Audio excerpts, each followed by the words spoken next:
I was just wondering, how do you kind of transfer like health and fitness being like valuable and, something you want to spend time on to walker? I think just really living by example. Like you don't realize it when you're a kid growing up. It totally shocks me every time he like does something that we do, or like he'll be playing and you can hear him kind of like mimicking our conversations in his play. He's like big into imaginative play right now and he's got all Yeah. these little eyes and stuff.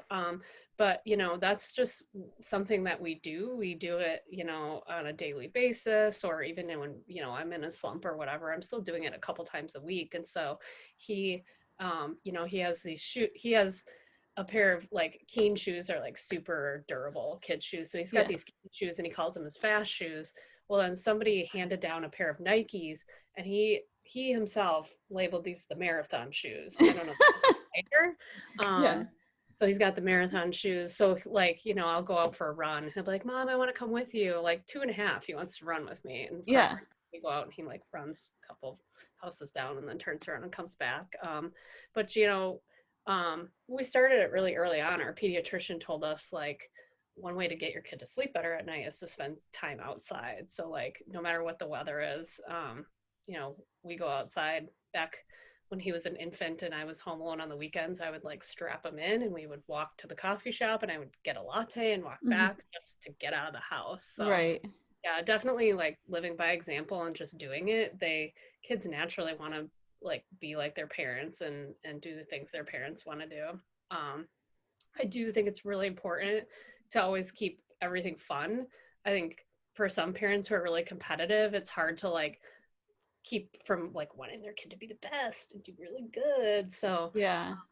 when we go biking, like we'll take him to the trails. There's a little pump track and he would go on his strider, but like always kept it fun. Like if he didn't want to ride his bike, like sometimes he would get there and he'd literally be on his bike for 2 minutes and then he'd want to like hike on the trail or throw rocks or whatever. And that's just what we did. It Yeah. was, I never am like, no, we came to ride our bike. Like we just go outside, have fun, play.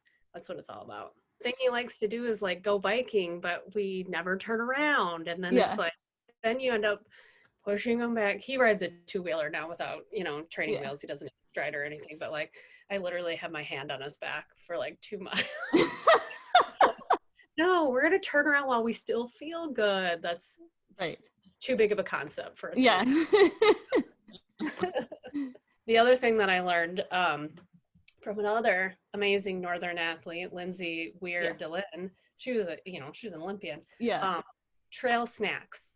You buy really fun snacks that your kids only get when you go biking or hiking or whatever, and that keeps them going, like, Ooh. okay, we're gonna keep going for 10 more minutes and then you get another gummy bear or like mini Oreos and stuff, like special treat. Um, that's always motivating. Or like when we're done, we'll go get, go somewhere and get a treat. Always something fun to look forward to. So, if you wouldn't mind explain your athletic background, and Okay. then for our viewers, um, please share some empowering words that got you through your journey of being athletic.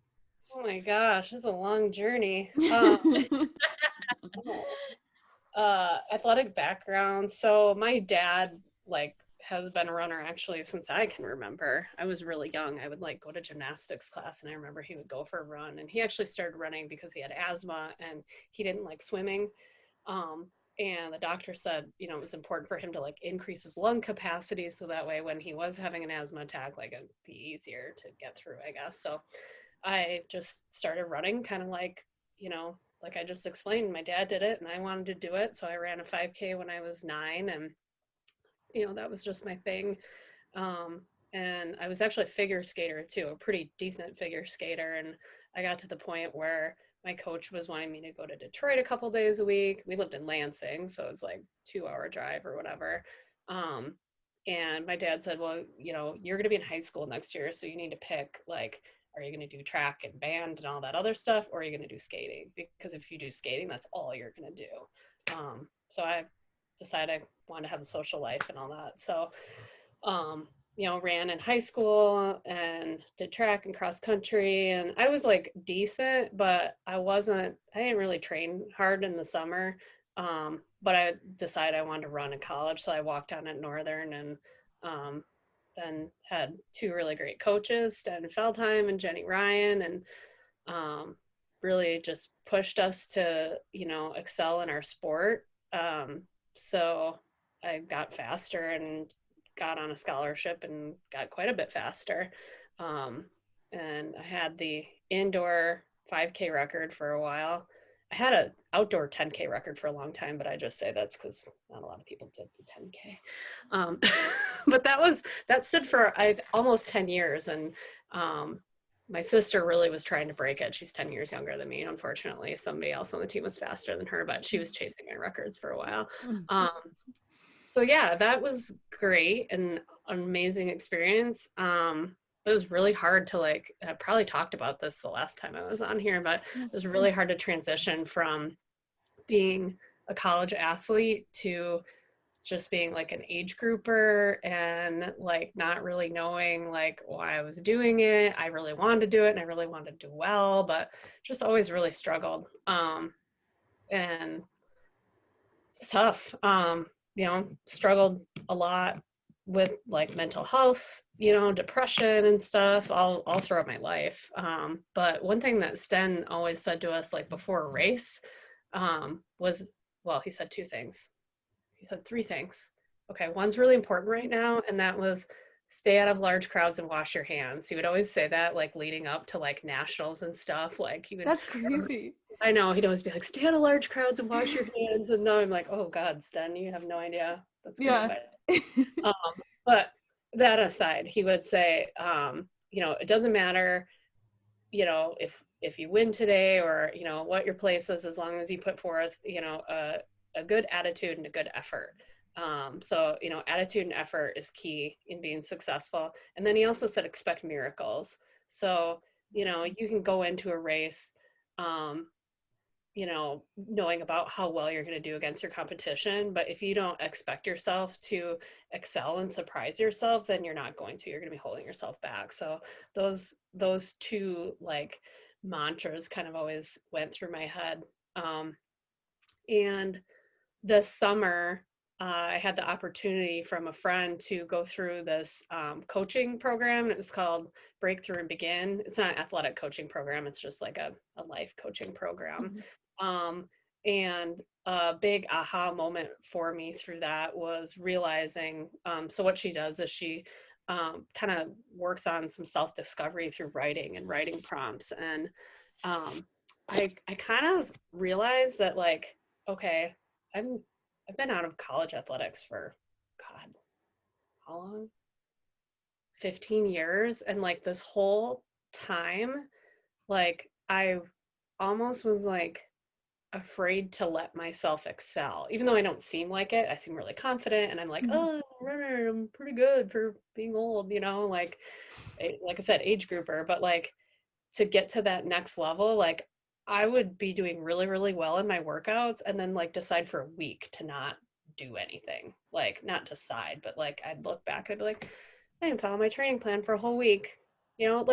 How fast could I be if I would be completely 100% dedicated to that training plan?